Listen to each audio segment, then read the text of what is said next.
Welcome to your storytelling. Enjoy the stories, and don't forget to subscribe. It was a normal evening when my phone rang. My husband, Daniel, never called me at this hour. He usually texted, but this time his voice sounded urgent. "My car broke down," he said. "Can you come pick me up?" Something in his tone felt off, but I didn't question it. I grabbed my keys and headed out. As I drove, I imagined him standing by his car, maybe frustrated, maybe embarrassed. I had no idea that when I arrived, my entire world would come crashing down. As I pulled up to the spot Daniel had sent me, my heart stopped. He wasn't alone. A woman stood beside him. Dark hair, stylish clothes. And next to her, a little boy, no older than 5. Daniel's face turned pale the moment he saw me. His body stiffened, like he had just been caught in a crime. I stepped out of the car slowly, my breath shallow. "Daniel," I said carefully, "who are they?" The woman clutched the child's hand, her expression unreadable. Daniel swallowed hard. And then, the lie began. Daniel forced a nervous smile. "This is Rachel," he said quickly. "She's a friend from work. I was giving her and her son a ride home when my car broke down." Rachel didn't say a word. The little boy clung to her leg, staring at me with curious eyes. Something about the way Daniel was acting made my skin prickle. He was talking too fast, his hands fidgeting. He wouldn't even look me in the eye. "Really?" I asked, my voice sharper than I intended. "Since when do you give coworkers rides home?" Rachel finally spoke. "Daniel," she murmured, her voice soft. But before she could finish, he cut her off. "Let's just go home," he said quickly. "I'll explain later." But I knew, in that moment, that later would never come. Daniel slid into the passenger seat, and I started driving. My hands gripped the wheel tightly. The car felt suffocatingly quiet. Every few seconds, I glanced at him, waiting for him to speak, to say something, anything, to make this make sense. He just stared straight ahead. "You're really not going to explain?" I finally asked, my voice shaking. His fingers drummed against his knee. "I told you," he muttered. "She's just a friend." But friends didn't look at each other like that. And friends' children didn't cling to men as if they were their fathers. I could feel it in my gut. He was lying. That night, I couldn't sleep. I lay in bed, staring at the ceiling, replaying the scene over and over again. I knew something was wrong. I felt it in the pit of my stomach. So, I did something I had never done before. I waited until Daniel was asleep. Then, I grabbed his phone. My hands trembled as I scrolled through his messages. And then, I saw it. A name. Rachel. And the last message she had sent him? "We can't keep this a secret forever." My blood turned to ice.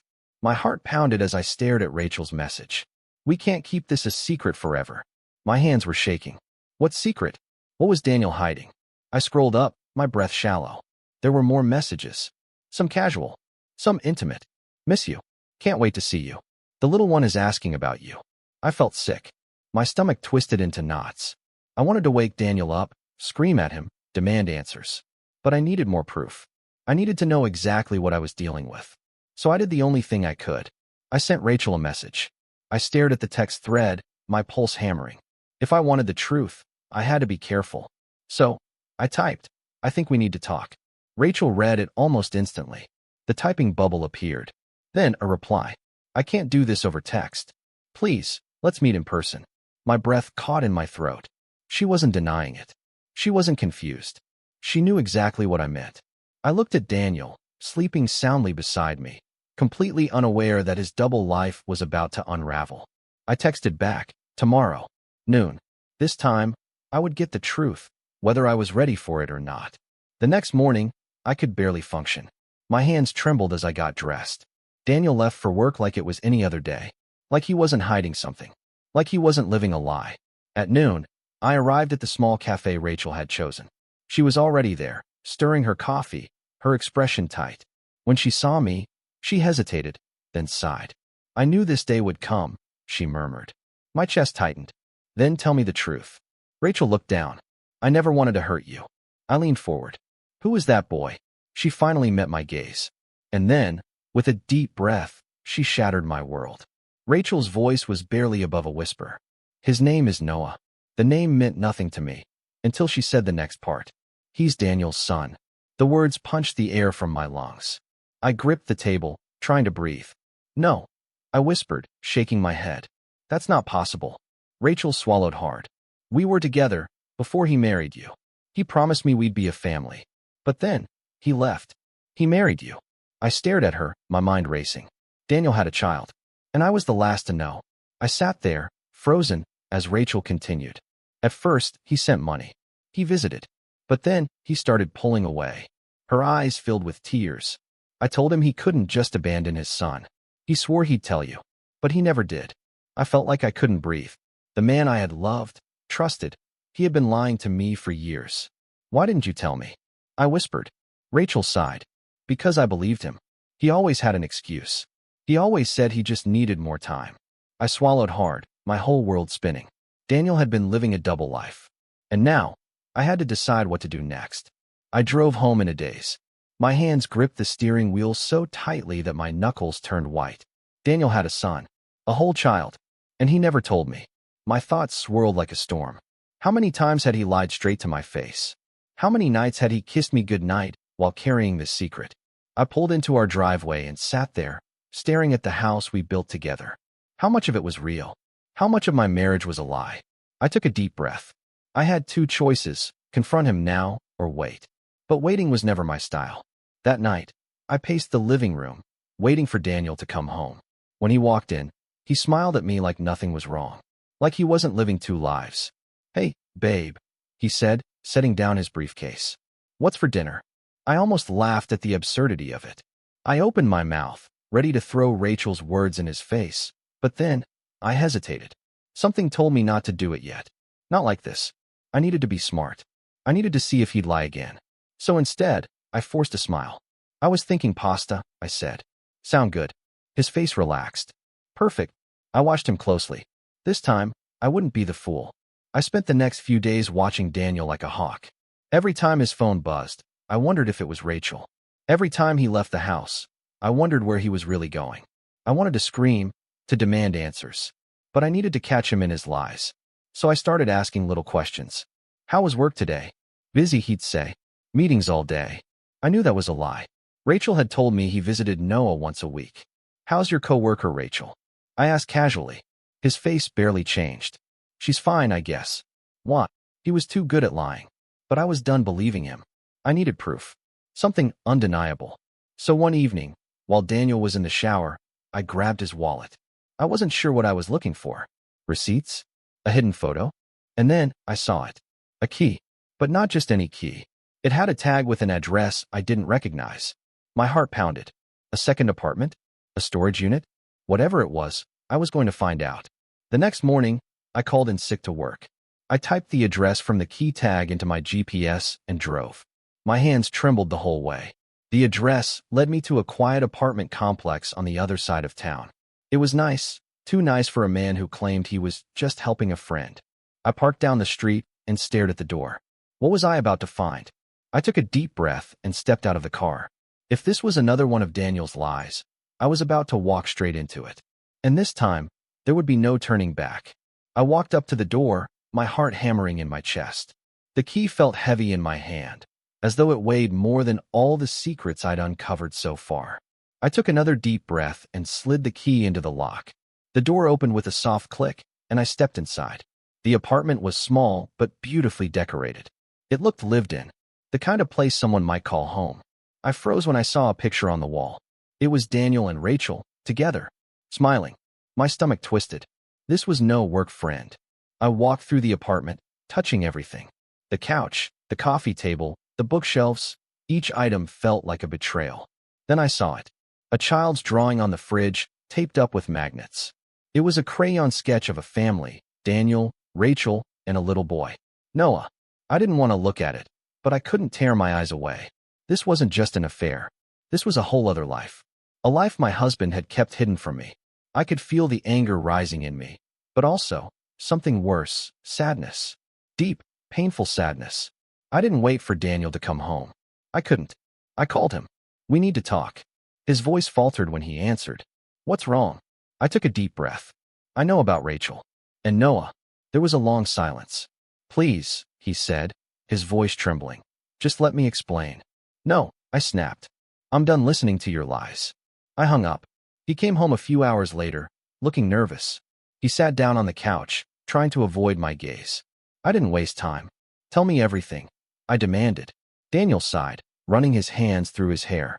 Rachel and I were together before you. I didn't mean for it to happen, but when I met you, I thought it was over. I thought I was done with her. My chest tightened as I listened. But you weren't done? I asked, my voice breaking. He shook his head. No, I wasn't. I started seeing her again. And Noah, his voice faltered. Noah's my son. I love him. But I didn't know how to tell you. I sat there, stunned. So, all this time, I had no idea you were a father. A second father. I never wanted to hurt you, Daniel said softly, his eyes filled with regret. I should have told you earlier, but I didn't know how. My heart felt like it was being squeezed in a vice. How long has this been going on? A few years. I was trying to keep both parts of my life separate. I thought I could handle it. And you thought I wouldn't find out? Daniel looked at me, his face a mix of guilt and fear. I don't know. I didn't want to lose you. I shook my head. You already lost me, Daniel. I stood there, unable to move. My emotions were a whirlwind. Hurt, betrayal, anger. I need space. I whispered, my voice barely audible. I don't know what to say, what to think. Daniel reached for my hand, but I pulled away. The simple act of touching him felt wrong now. I know you're angry, he said, his voice breaking. But please, don't walk away from me. I looked at him, seeing a man who had lied to me for years. I didn't recognize him anymore. I don't even know who you are, I whispered, backing away. I need to think. I turned and walked out of the room, leaving him standing there, broken. The next few days were a blur. I avoided Daniel at all costs. I couldn't look at him without feeling sick. The lies. The secrets. I spent hours on the phone with my best friend, trying to process everything. She was as shocked as I was. What are you going to do? She asked. I don't know. I replied, my voice strained. Part of me wants to leave. Part of me wants to forgive him. But I don't even know if I can trust him anymore. The silence in the house was deafening. I was living with a stranger now. Then, one evening, I received a call from Rachel. I'm sorry, she said, her voice tense. I never meant for it to get this far. I was taken aback.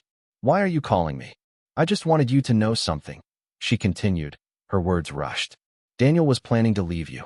He told me that a month ago. He said he couldn't keep living this double life. I felt like the ground had been ripped out from under me. He was planning to leave me?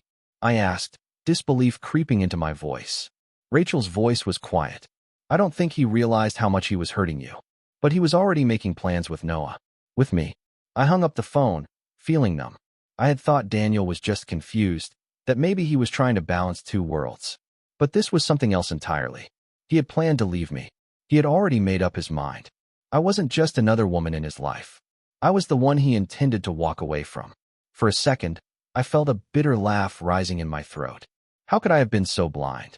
I walked into the living room, where Daniel was sitting, waiting for me. I know everything, I said, my voice cold. He stood up, his face paling. Please, don't do this. We can fix this. I'm not fixing anything, Daniel. I replied, my heart heavy with the weight of his betrayal. Daniel's face crumpled as he walked towards me. I never meant to hurt you. You've hurt me more than you can imagine, I said, my voice trembling. You lied to me. You hid a whole child from me. And you planned to leave me. He stepped closer, but I backed away. Don't touch me, I said, my eyes brimming with tears. I'm done. I can't do this anymore. I love you, he whispered, his voice breaking. I shook my head. You don't even know what love is. Not anymore. With that, I turned and walked away, the finality of it hitting me like a ton of bricks. The days after I walked away felt like a blur. I packed my things, took my time, and left the house that had once been filled with memories of our love. I didn't know what came next. I didn't know if I was strong enough to start over. But I had to, for my own peace. I found a small apartment, one that felt like a fresh start. It was simple, cozy, and quiet. It was mine. The hardest part was the silence at night. No more Daniel's voice calling out to me. No more pretending everything was fine. But slowly, the pain started to fade. The anger turned into clarity.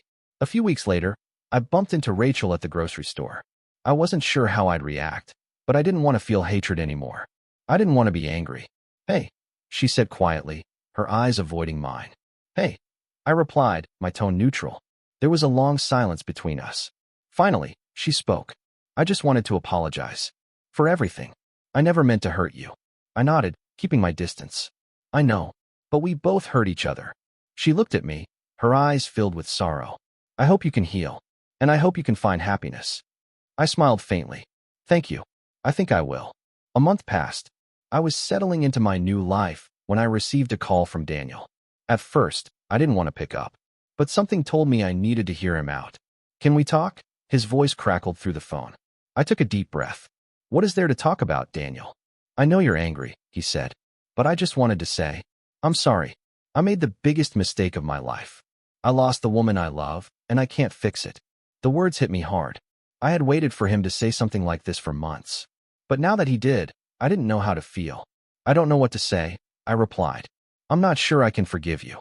Over time, I started to focus on myself more. I joined a yoga class, reconnected with old friends, and even started a journal to work through my emotions. The healing wasn't easy. I still had moments where the pain from Daniel's betrayal felt fresh. But every day, I became stronger. I realized I didn't need him to be happy. I didn't need his lies or his second life. The more I focused on myself, the more I understood that I had to let go. Letting go didn't mean forgetting, but it meant choosing to live for me. A year passed, and I found peace. I wasn't angry anymore. I wasn't bitter. Daniel tried to reach out a few times, but I had moved on.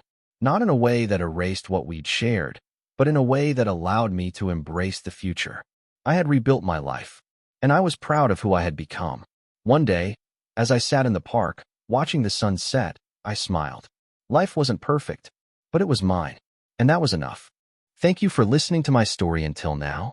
If you liked the video, please support it by subscribing and liking.